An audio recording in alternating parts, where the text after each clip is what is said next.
caused all this. To free myself of his name and his legacy, I decided to become my own person. You know 911, call emergency is your first port of call, isn't it? The first port of call for a lay person is to call 911. They're calling for a skilled person. I am a specialist. I want to say, I've never seen nothing like this in my life. What prosecutors say is the sound of a 50-year-old drug-addled entertainer, highly under the influence, while... The film about him putting his band together, rehearsing for his big show, the O2 Arena. I think it's going to be very exciting to see how he works behind the stage, behind the scenes. And this is what this is all about.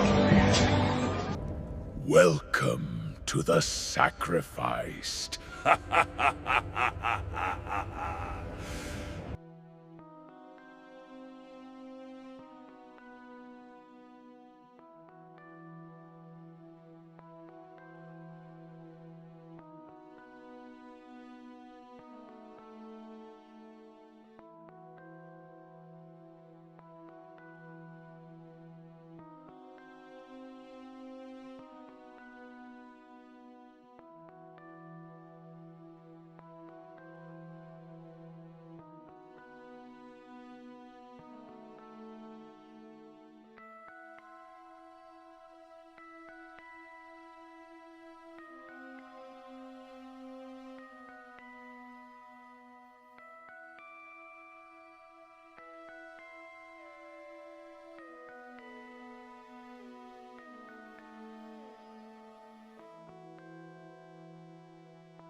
I don't care about what happened 14 years ago. All I want to focus on is the future.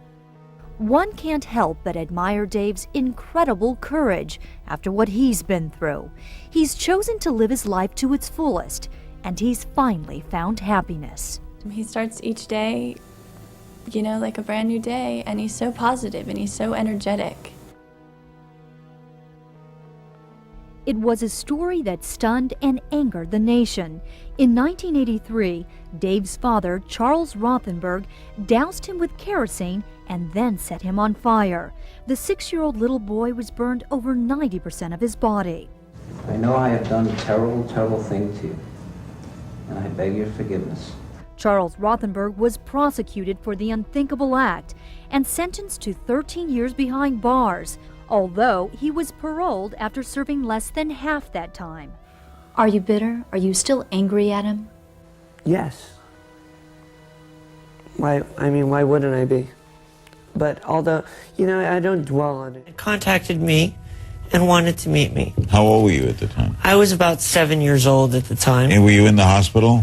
I was not in the hospital at the time. I was in interim back and forth from surgery. And what did he do for you? Well, basically, he befriended me. He took me into his life, which is very rare for Michael to do. But he opened up his arms to me and accepted me as a very good friend of his. And throughout the years, he never let me go. I believe that's the hearse carrying the body into Forest Lawn. He will be interred. It looks like a beautiful place to have for him, Micheal. It was very nice. It was a very nice compound. Yeah, we're going to be showing you a close-up of that. That is Forest Lawn. Were you surprised, Dave, to hear from him when you were 7? Oh, it's a very interesting story, Larry. It was kind of, the visit to his Encino house was very impromptu, and it was kept a secret by my mother. The visit to his Encino house was very impromptu, and it was kept a secret by my mother. And it was kept a secret by my mother.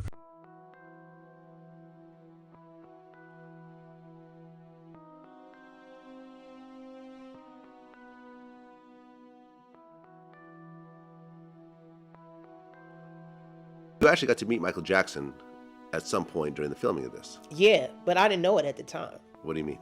Because he was in disguise. Opportunity to meet Michael Jackson. I fly out to Vegas, and I'm greeted by Muhammad, which is his head security Muslim guy, right? He calmly said, yes, Mr. Jackson is upstairs waiting for you. So we're going upstairs. At this point, this is when I realized, okay, everything about Mike is choreographed. Nothing is natural, everything is set up. Okay? Everything about Mike is choreographed. Nothing is natural, everything is set up. He was like, you wanna go to the movies? I was like, movies? You go to the movies? He said, yeah, let's go. So he goes into the room. 20 minutes later, he comes back out. And I'm like, okay, shit, where's Mike? The guy that came back out was like, I'm right here. I was like, this ain't Mike. I said, Mike, that's you? This nigga came out looking like an old man with a long ass beard, this little hat move in his trench, like a complete disguise. Sometimes I forget that he's supposed to be in this disguise, you know? And I keep calling him Mike. So then when I realized he was peeping, then I start calling him Dave. Dave. Rothenberg, now known as Charlie Charles, will be sentenced for illegal possession of a gun. He is the same man who spent 6.5 years in prison during the 1980s for setting a motel room on fire, knowing at the time his 6-year-old son was inside. 90% of the boy's body was burned. San Francisco District Attorney Kamala Harris is here this morning. Nice to have you here. Good morning, Russ. Before this case of gun possession got to a jury, yes. How did the police find out about it in the first place? Well, they had been tracking the case, and of course he is one of our most infamous criminals in the Bay Area, and there were reports about his activities. It was well known in the law enforcement community that he may be dangerous. But there was a fire in his apartment house. Yes. And they were going through his drawers, his yes, and it was during that search that they found a loaded .38 caliber weapon and 44 live rounds of ammunition. Is there any reason to believe that he took part in the fire in that apartment house? That charge is no longer active. There are charges that are active in terms of fraud, and those charges are still pending. So today it goes before the court will decide on a sentence here. You want it to be a 3 strikes Absolutely. We will be requesting this morning that he be sentenced to 25 years to life. Why?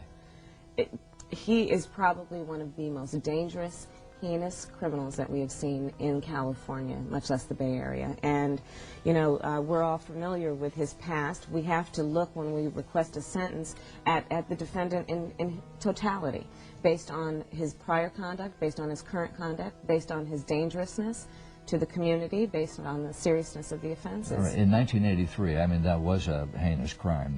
He was convicted of arson and attempted murder. That's correct. And his son, what kind of a relationship does he have with his son, if any, today? We believe that he doesn't have a significant relationship at all with his son. In fact, I don't think he has any relationship with him. So it's based on conviction of those 2 counts, arson and attempted murder, you go with 3 strikes? That's correct. Or has he had a blemished history since then? He has many prior convictions, but those 2 are qualifying prior convictions for the sentencing scheme under 3 strikes. Who makes the decision on this? Is it going to be the judge or the jury? The jury has made the decision about his guilt, as all juries do, and the judge will make the decision about sentencing. Yeah. I'm wondering, I mean, you a moment ago talked about how terrible this crime was and all, and you say he's the most dangerous criminal that the country has ever seen. Are you overstating that a little? When you think about the fact that a human being set fire to his kindergarten-aged son and burned that child over 90% of his body, I think most people would agree that that is one of the most dangerous people that could be walking around. And the case, it got to that because he was having a custody dispute. That's correct. With his former wife. That's and correct. I guess says if I can't have him, nobody's going to have him. Correct. And at the time, in 1983, when that incident occurred, he was sentenced to 13 years in prison. He only served 6.5 years. And when we look at, again, his prior conduct coupled with his current activity, which is that he is a felon in possession of a gun, which is illegal, which is a crime. He says he was using that because he's had vigilantes threaten his life because of what he did to his son. There are defenses that the law allows, and a jury may consider those defenses. The jury, in this case, considered that defense and found it bogus. Mm-hmm. So the judge will make the decision. That's correct. What are your chances of getting 3 strikes? Well, we are, of course, requesting and are confident in the fact that he will be sentenced as he should be to 25 years to life. Last year, Dave, who has legally dropped his last name and goes only by his first, decided it was time to face the man who nearly destroyed his life 14 years ago. It was an experience Dave describes as liberating. I had to do that in order to step over the boundary that was hindering me from being successful. Since then, Dave has found success. Professionally, he's directed several music videos, including this one with singer Kelly Lydell. And personally, he's found Stacy. I think a spark has started, but it's not lit yet. Dave and girlfriend Stacy Hawkins, an aspiring fashion designer, have been dating for a month and a half. Both say a special bond has formed between them. She introduced herself to me because I'm a very shy person. I saw him at the Martini Lounge and I was immediately drawn to him. He looked great, he had really cool clothes on, and I wanted to know who the designer was. We like the same music, we go to the same clubs, so we just started hanging out. Stacy, when you look at Dave, what do you see? Basically just a wonderful person. He's completely interesting, he's very artistic. There is definitely a creative side to Dave. In the last year, he began painting, a passion that has touched his soul. All my painting has to do with feelings that I have, or I have had in life. That one is about society's obsession with beauty. And in my opinion, beauty is nothing but a facade. And that painting is called La Facade. Just 20 years old, Dave has already been recognized by the LA Music Awards for his work directing music videos, a career he hopes will help him achieve his lifelong dream, to be a filmmaker. And as Dave gets one step closer to that goal, it's one step further from a past he can leave behind. I don't think what I went through is a tragedy. I think it is more of a triumph because I'm here today. I didn't die. I'm alive. I love living, and that's all that matters.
say wanna be starting something. You got to be starting something. So high, get up.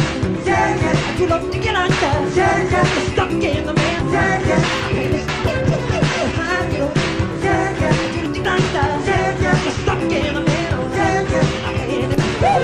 I took my neighbor to the doctor with a fever but nothing she found. Down into the street, they said she had a breakdown. Someone's always crying. Start my baby crying. But the magic sense of music get to you. Nothing so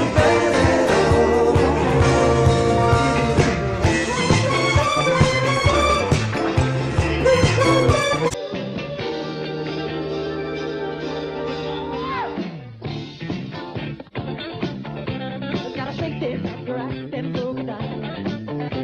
Get the king and get the feeling.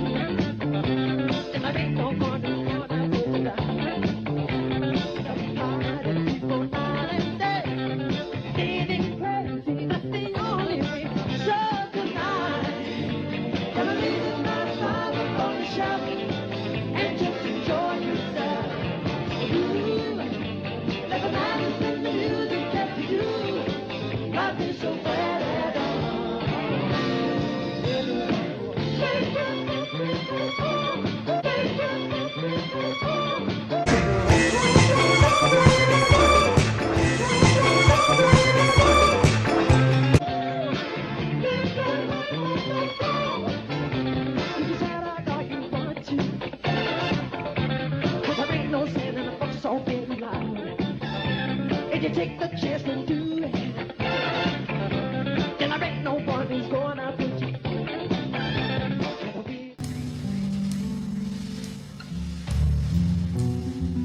Hello all, this is Dave. How are you?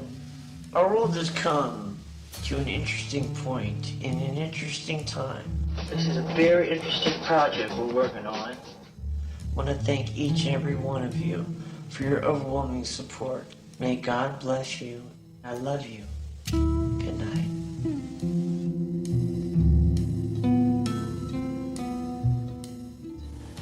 Thank you very much for all of your support, and may God bless you all. I love you. Goodbye.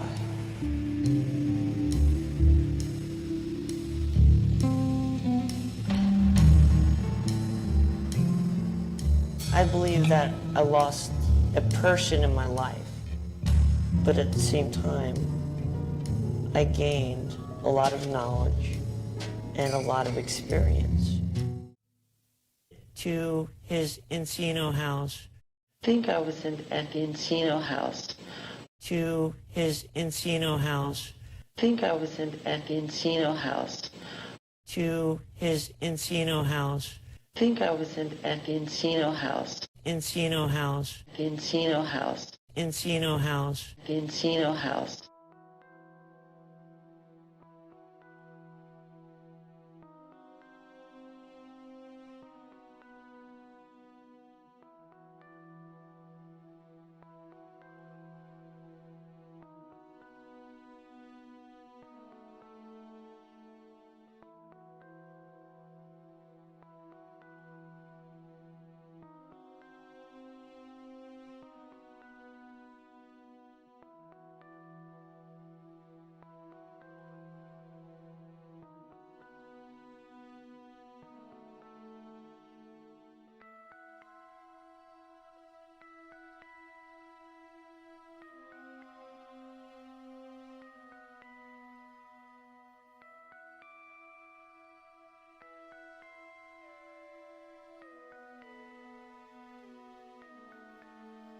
What would you have done differently in your career if you knew then what you know now?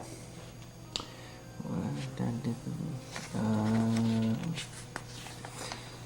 Let me see. If you knew what you knew now. Yeah, I know. Practice more.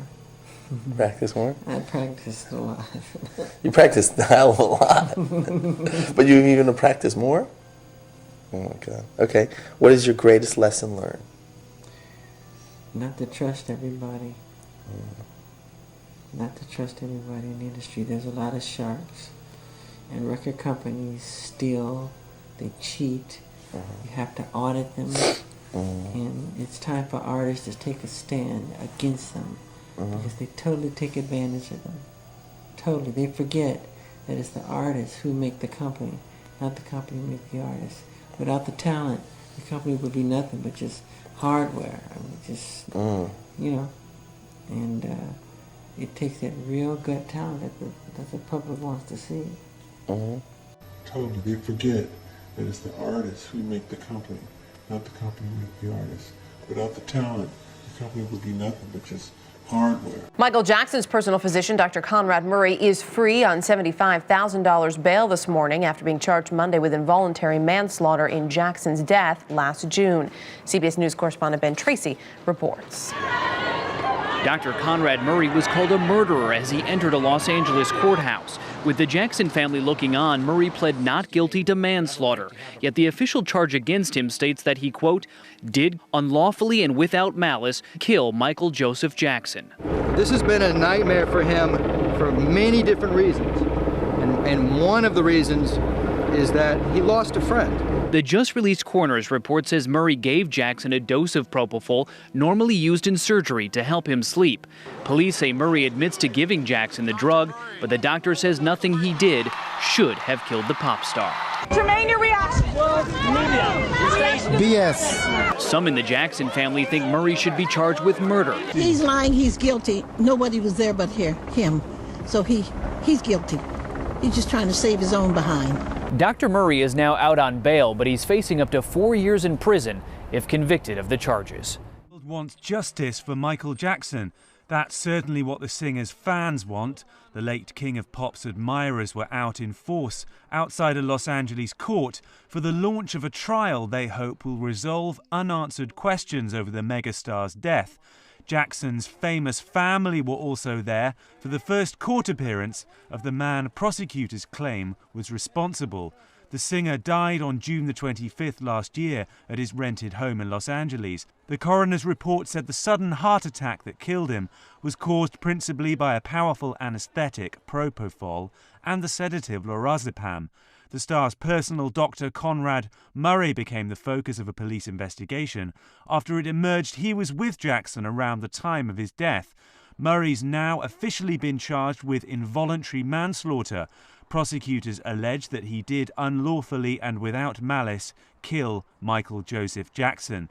The cardiologist had been hired in 2009 to care for the star while he prepared for a series of 50 comeback concerts in London. Murray's repeatedly insisted he's done nothing wrong, and he told investigators he was not the first doctor to give Jackson propofol.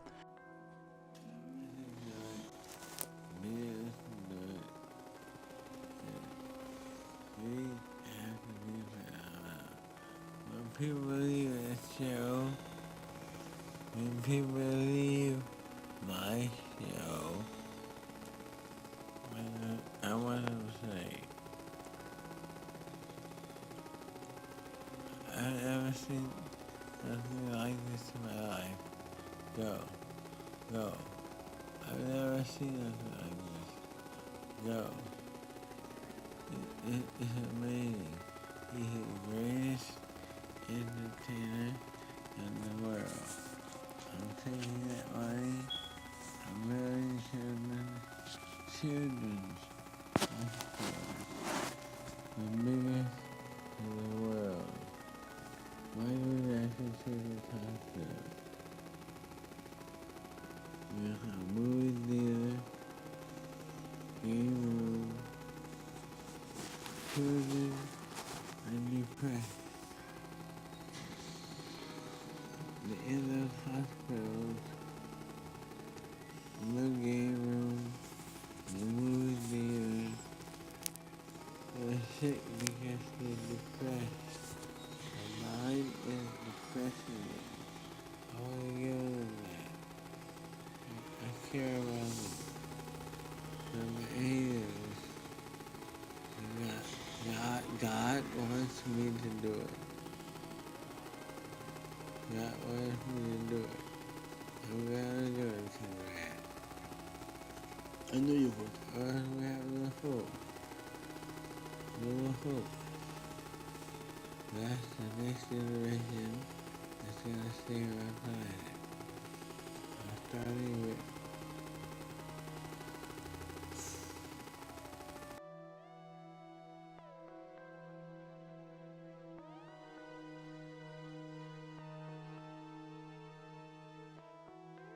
I want to ask you a question about specifically Dr. Murray's statement to the police in which he said he, I believe the exact words were, he slowly infused 25 milligrams over 3 to 5 minutes. Do you know what I'm referring?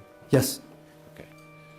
And do you recall in his statement that he also said before doing so that he turned off the saline before infusing the 25 milligrams of propofol? Yes, I do recall that. How would one turn off the saline? You would use a clamp, and there was that little white clamp you can see right there. I think it's probably there. On the exhibit currently on the elbow projector, there is a white clamp, and that's intended to completely shut off the infusion line. Dr. Murray, in his interview, described that he clamped the infusion line first, as I have done here. And he said he slowly gave this over 3 to 5 minutes. I'm going to do it just a little bit faster, not too much faster.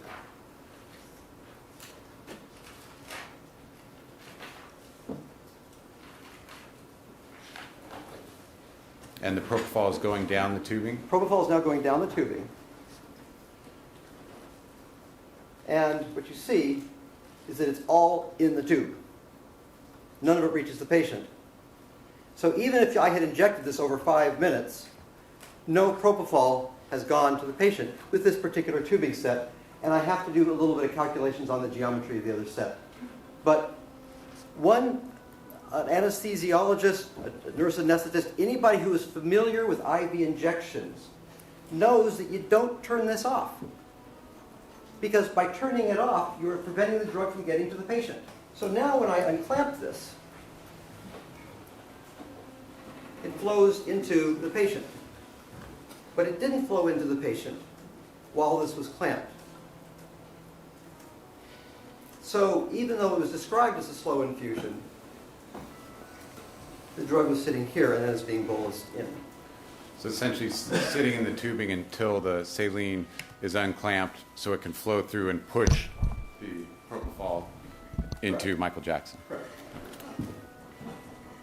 Because of the way it was described, which was not the way somebody trained in the administration of intravenous drugs would do this. You wouldn't clamp this, give the drug, and then unclamp this. It doesn't make sense.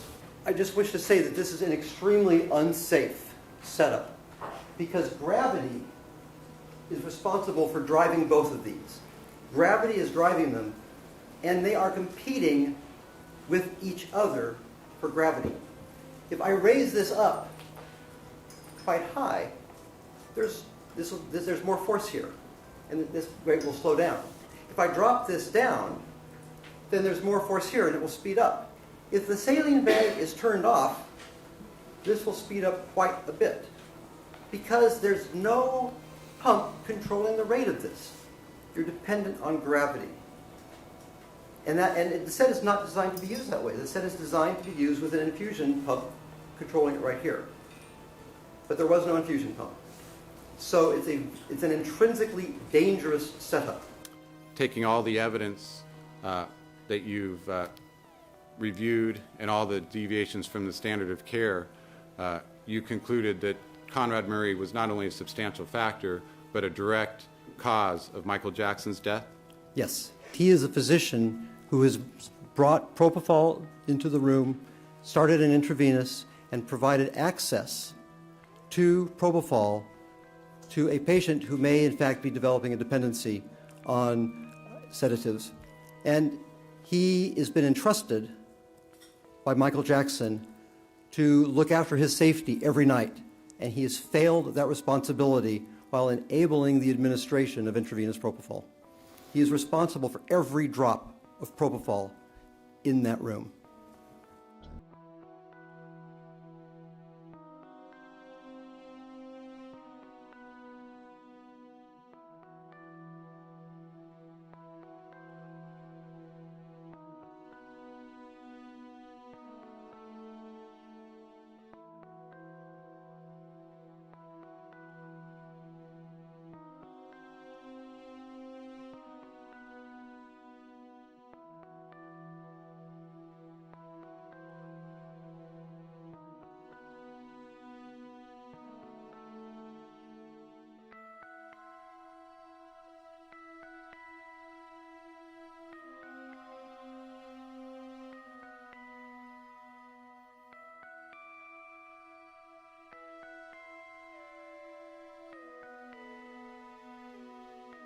Intelligence. That's how far they went, yeah.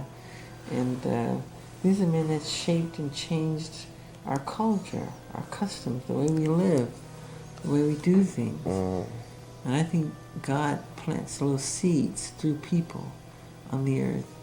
And I think you're one, I'm one, to bring some bliss, some escapism, some joy, some magic. Because without entertainment, what would the world be like, you know? What would it really be like? It would be a totally different world for me. I love entertainment. And my favorite of all is film. The power and magic of movies.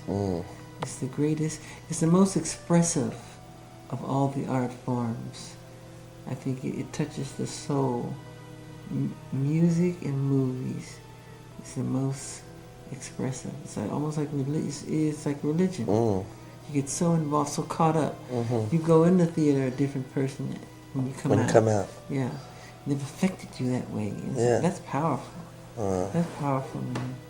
I think that's strong. I like that. I love that. And you got them, you know. And you make them feel a certain way. Yeah, especially they relate to it. Yeah, and they live it. They live it with you. Yeah. They forget their the experience of watching a movie affects their life. Their whole, and it can change your. That's what I was saying. Remember about seeing Star Wars when I was 7 years old? Yeah. That it's not. It's a different experience for Paris or Prince seeing it. Yeah.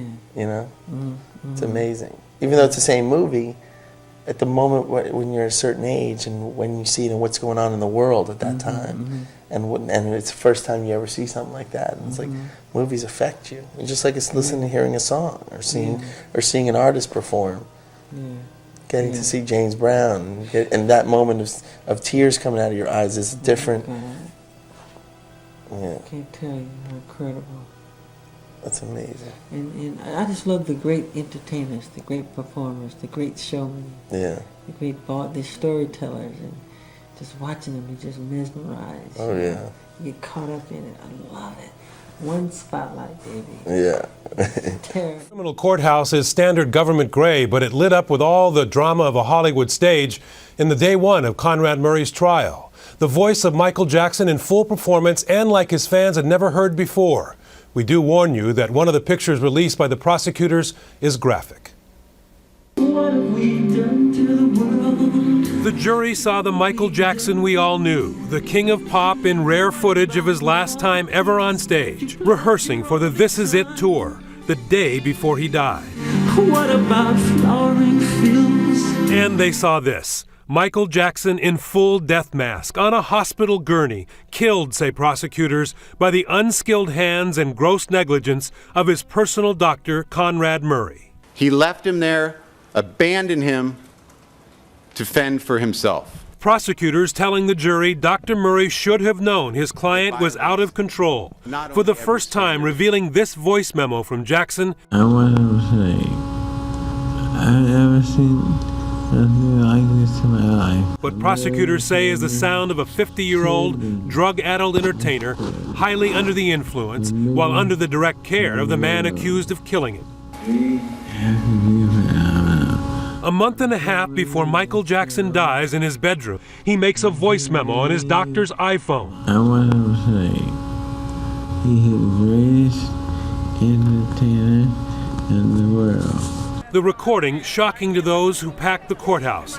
But prosecutors say more importantly, it should have shocked Dr. Conrad Murray. And what does he do with that knowledge? He orders another shipment of propofol. But the defense says the doctor was actually trying to wean Jackson off propofol, had cut the dosage, and it was Jackson who, while Murray was out of the room, delivered the final fatal dose. Michael Jackson self-administered a perfect storm in his body that killed him instantly. Meantime, the trial's first witness also brought the trial's first real emotion. Kenny Ortega, the director for the This Is It tour. You learn there was a very serious issue with Michael taking place? Yes, I did. Who found the lorazepam and diazepam bottles that you took a photograph of?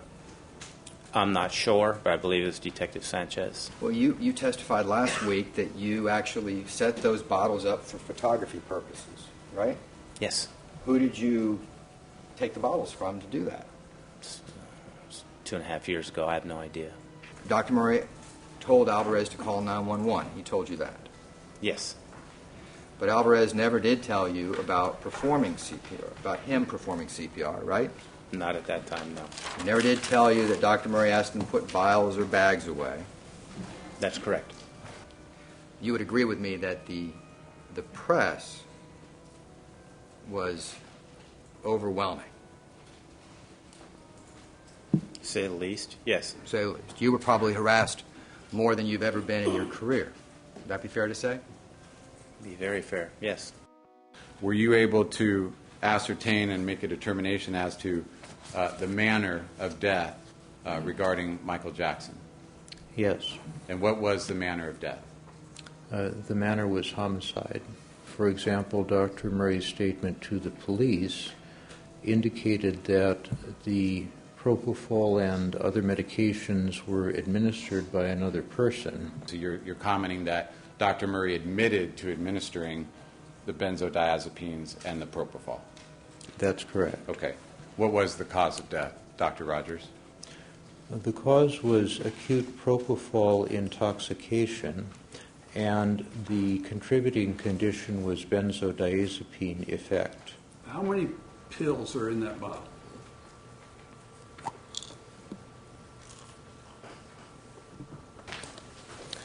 There are 9.5 pills. And that was an original prescription of 30? Yes. And we also had another empty bottle that was found in the somewhere in the Mr. Jackson's bathroom. You understand therapeutic dosing for lorazepam, don't you? Approximately, yes. You felt that the lorazepam, well, you felt that benzodiazepines had a part in the cause of death, don't you? Yes. Had you ever heard of any doctor using propofol in their practice of medicine to treat insomnia? I've never heard of it.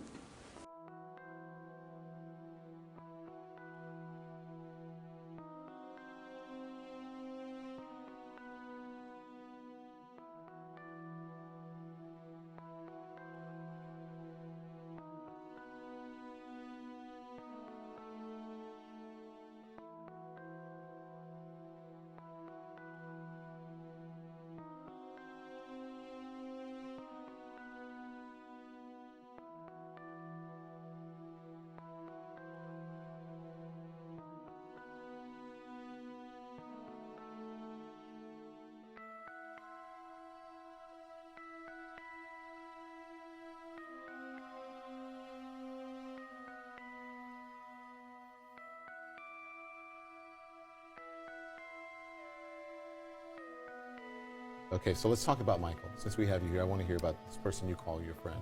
You said you knew him better than anyone towards the end of his life, than anyone, correct? Yes. Did he share secrets with you? Of course. The most hidden treasure trove of his life is with me. But I have protected Michael up till now. Up till now? Of course. Of course. I've said nothing that has been inflammatory about my friend. I protected Michael. You see, when I had a meeting at the house with AG officials, and they pointed to Michael, the guy who could not pay me for months after taking care of him. And they said that he could not pay for the popsicle his daughters were using, the toilet paper that they were using to wipe their private areas, that he was penniless. I was shocked. And it was that time when Michael came to me trembling and trying to get me away from the AG official, who was Randy Phillips. I was shocked out of state. I should have just picked my bags up and leave had I been looking for money, but it wasn't money. It was about the love of Michael. I have suffered a lot, there's no doubt about it, but I don't hate Michael. Michael did not do me wrong. He did not want this to happen to me. Whatever happened to Michael when I was not there, it's probably his own misjudgment. And I believe that clearly happened because he was illogical, he was irrational, and he was in a withdrawal state from Demerol, which Dr. Arnold Klein was feeding him. You said that he gave himself the drugs. You believe he gave himself the final fatal dose? The premises cannot be breached. It wasn't breached. There was no one else in the house, in the upper chambers, but Michael and myself. I was away from him. The phone records shows that. But again, I ask, shouldn't you have been with him? No, because, and that's a good question, because I gave Michael Jackson 25 milligrams of propofol over 3 to 5 minutes. All of the doctors, 7 doctors in the trial showed that there could be no propofol effect after 10, maximum 15 minutes by Dr. Rogers, which is what I told the police. If I give Michael Jackson between 1040 and 1050, 25 milligrams of propofol, the effect of the drug would be gone by 11. Okay. And if I monitored him beyond 11:20, you believe, according to medical standards, that you were reasonable Absolutely. with that? So you said you haven't shared any secrets of Michael's until now. Do you plan to? Is there something you want to tell us?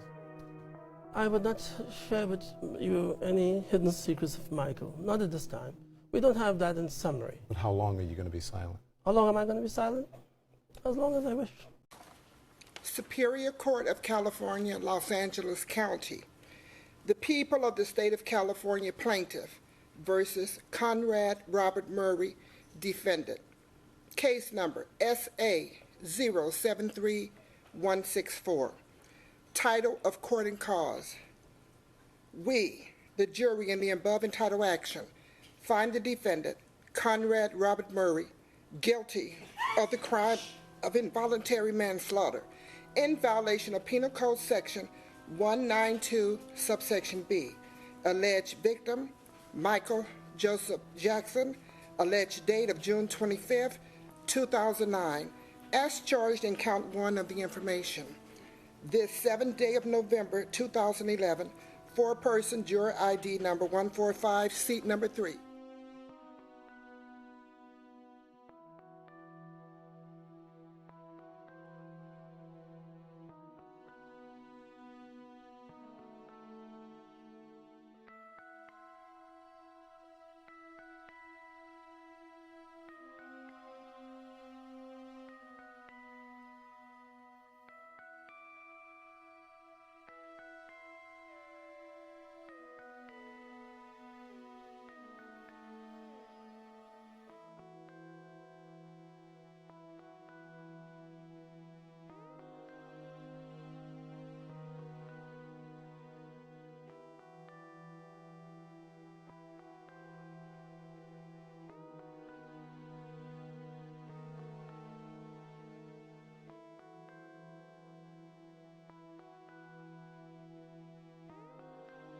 The 3 bodyguards he trusted with his life speaking out for the first time. Ashley Banfield spent 3 days with the men who put their lives on the line for the king of pop.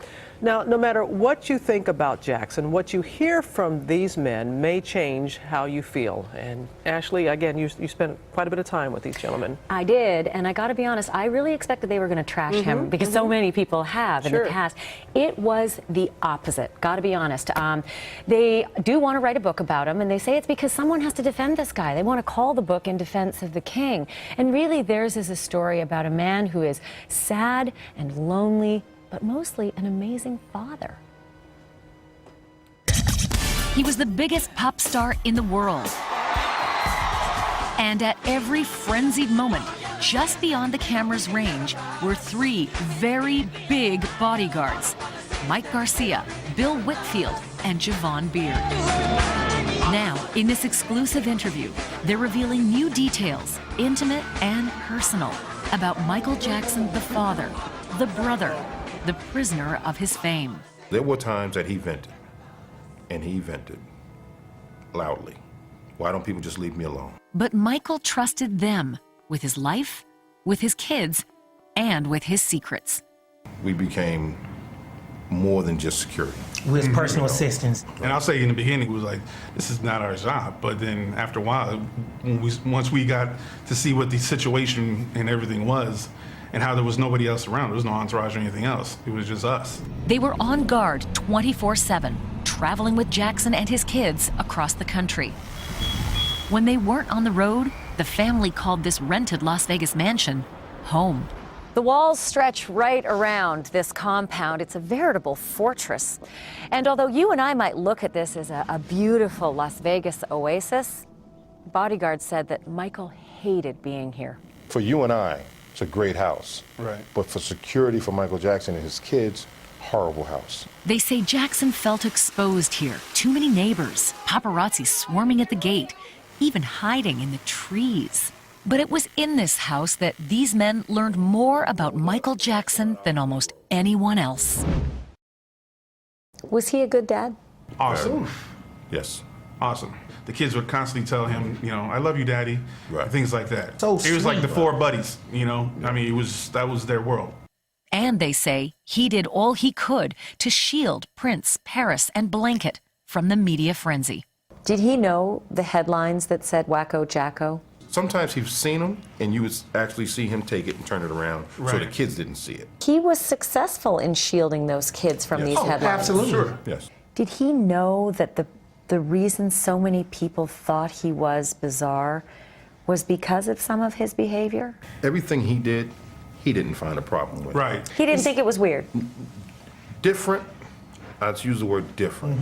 Weird, no. After spending years behind bars, Dr. Conrad Murray is now out of jail. And if he and his lawyers get their way, he'll be back practicing medicine again. New at noon, ABC's Larry Jacobs is closely watching these latest developments. Dr. Conrad Murray has spent the past 2 years calling a Los Angeles prison cell his home. But the disgraced physician, found guilty in November of 2011 of involuntary manslaughter and the death of Michael Jackson, has left detention, 2 years shy of the 4-year sentence he received. Conrad Murray was released at 12:01 tonight, and he was released safely and securely. Murray was treating Jackson on June 25, 2009, the night the pop singer died. Murray, acting as Jackson's private physician, administered an intravenous drip of the anesthetic propofol, as well as a cocktail of other anti-anxiety drugs and muscle relaxants in an effort to help Jackson, a chronic insomniac, sleep. I mean, I don't think that he would say that giving him propofol was the best idea in the world. In hindsight, maybe he should have walked away. Jackson would have gotten it from someone else. Next up for the doctor, a return to medicine. His attorneys filing petitions in Texas to have his license reinstated. He's pretty confident that he'll be able to practice medicine again somewhere. An outrage, Katherine Jackson releasing this statement. It is clear Conrad Murray killed Michael Jackson. We hope he could never practice medicine again and will not violate his Hippocratic oath and hurt another patient.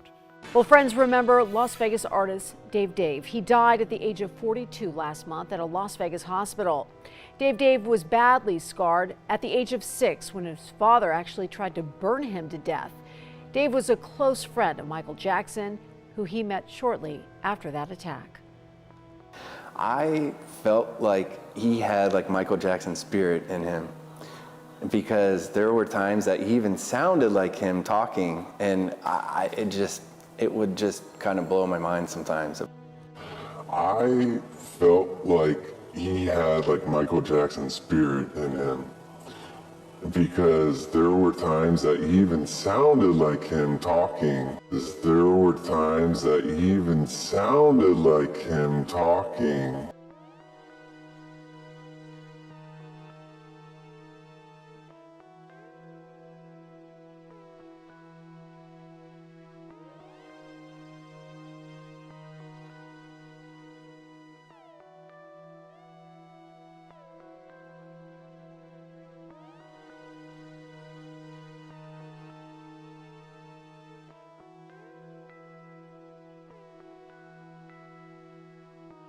I think audience, you've seen it, Jackie. What do you think audiences are going to think of it?